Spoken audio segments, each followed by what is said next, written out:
We made it to Friday, everyone. I hope you're ready for the weekend. And if you're in the US, maybe you've got an extra day off for Memorial Day on Monday.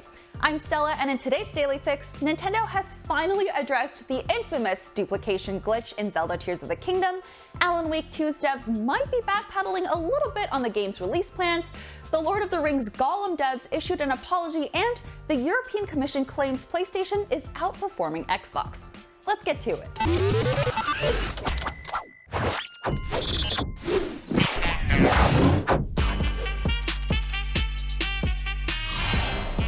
Looks like you'll have to find some other ways to make money in The Legend of Zelda Tears of the Kingdom, as Nintendo has finally patched the duplication glitch.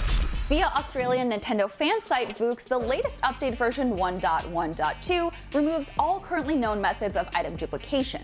However, if you take a look at the patch notes, the glitch isn't mentioned at all, but players who updated their game realized they could no longer make copies of items. Other issues officially addressed with the new patch is an audio issue where sound would, quote, play at an extremely high volume in certain conditions, and an issue with the quest titled Camera Work in the Depths.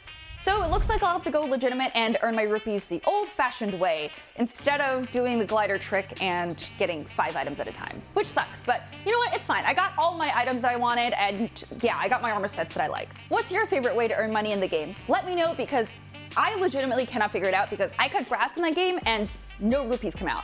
But yeah, let me know in the comments. And if you're stuck on any parts, check out our massive Zelda Tears of the Kingdom guide for hints and walkthroughs. At Sony's PlayStation Showcase earlier this week, we got a better look at Alan Wake 2, which a lot of us here at IGN are pretty stoked for. Not me though, because I cannot do horror games. But publisher THQ Nordic also revealed that the game won't be shipping on a disc. Now, it sounds like they may be open to a physical release after all. Via Twitter, THQ Nordic said, quote, "We did the disc version of Alan Wake for PC back in the day, in case you missed it. And just because one person or company does not love physical, there's plenty who still do. Give it some thought. We'd love to go at it again. Full circle and all." So THQ Nordic would consider a physical release, but maybe if someone else handled that part. In yesterday's episode of the Daily Fix, Damon actually suggested that maybe a company like Limited Run Games could step up and make a physical edition. They're basically the Criterion collection of the games industry, and they could probably do something really cool with Alan Wake. Also, if you've seen the new Alan Wake trailer, what are the odds that the FBI agent is Max Payne? The face model is obviously Sam Lake, creative director of Remedy, who's making Alan Wake 2, and also the original model for Max Payne. Let me know your crazy Remedy universe conspiracy theories in the comments. In yet another page of the seemingly never-ending saga of the Microsoft Activision buyout, the European Commission has said that PlayStation outsells Xbox in Europe by a significant margin. Via Eurogamer, European Commission Executive Vice President Margaret Vestager explained why the Commission approved of the deal earlier this month. She said, quote, "The overall market share for Microsoft and Activision was generally low in Europe. It's only when you look at specific segments like shooter games that you get to above 20%. And as for consoles, Sony sells about 4 times more PlayStations than Microsoft sells Xboxes. With this context, we did not think the merger raised a vertical issue.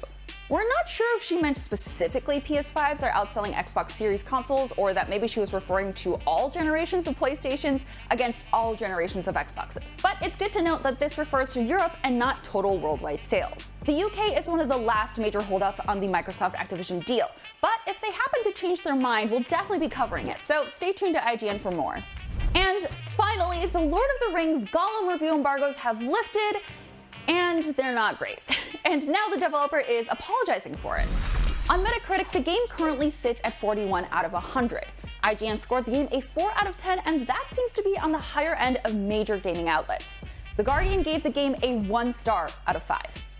Yikes. Common complaints are repetitive, unrefined gameplay, bugs, and bland graphics. On Twitter, developer Daedalic Entertainment addressed the unfavorable reviews, saying, quote, "We would like to sincerely apologize for the underwhelming experience many of you had with The Lord of the Rings Gollum upon its release. We acknowledge and deeply regret that the game did not meet the expectations we set for ourselves or for our dedicated community." It goes on like that for about 3 more paragraphs, but to summarize, Daedalic knows they shipped a game that wasn't great, but they will be working to patch out some of the technical issues. The thing is, the bugs aren't the biggest issues with Gollum, it's all the fundamental stuff.